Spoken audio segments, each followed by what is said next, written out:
Le 23 septembre dernier, le ministre en charge de la sécurité, lors d'une édition spéciale à la télévision nationale, faisait cas d'une tentative de déstabilisation du Burkina orchestrée par des militaires et des civils, la plupart burkinabés. Le leader des opérations, arrêté au Niger en plus de 2 complices, a été auditionné. Cette audition a été diffusée dans notre dernier journal de 20 heures et présente bien le plan par la propre voix de Ahmed Kinda, ex-commandant des forces spéciales, leader donc des opérations.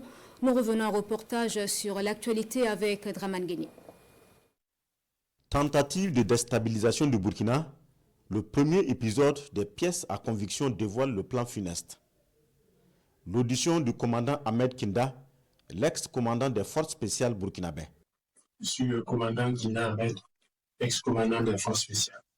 Soni. Ahmed Soni. La préparation du coup implique plusieurs personnes basées un peu partout dans les pays de la sous-région. Le commandant Kinda est le chef des opérations.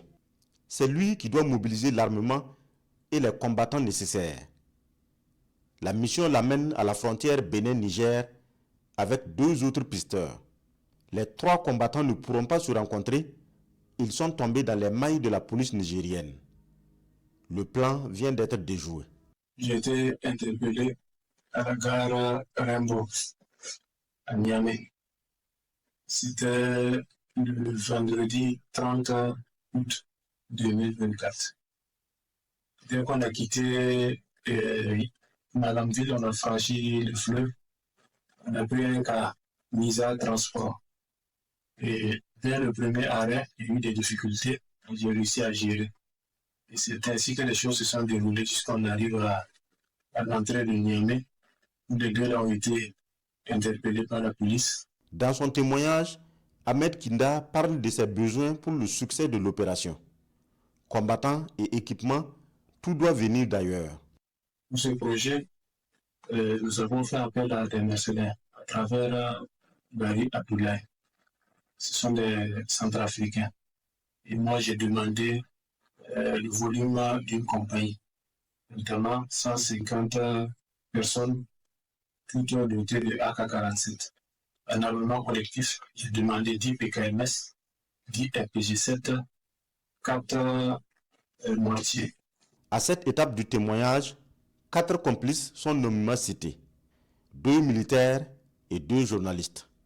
L'ex-président de la transition, Paul-Henri Sandaogo Damiba, le lieutenant-colonel Roméo Woba, Serge Mathurin, journaliste ivoirien basé au Niger, et son confrère burkinabé, Abdoulaye Bari.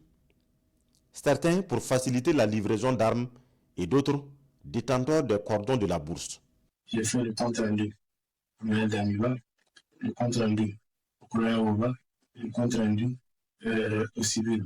Bari Abdoulaye, il y a un de ses amis qui m'a appelé, un certain Serge Mathurin, qui est venu me chercher à la gare et qui m'a amené dans une auberge. Bari Abdoulaye, le journaliste, il a remis 10 millions à Ousmane. Mais apparemment, ils ne se sont pas compris. Parce que après, Ousmane a fait comprendre que le regard du risque encouru, il serait mieux qu'il ajoute. Et c'est après des tractations que Bari Abdoulaye a remis 80 millions à Ousmane. Le chef des opérations avait déjà pu récupérer l'équipement de communication satellitaire, 4 téléphones Touraya pour les différentes sections qui allaient monter à l'assaut de Ouagadougou.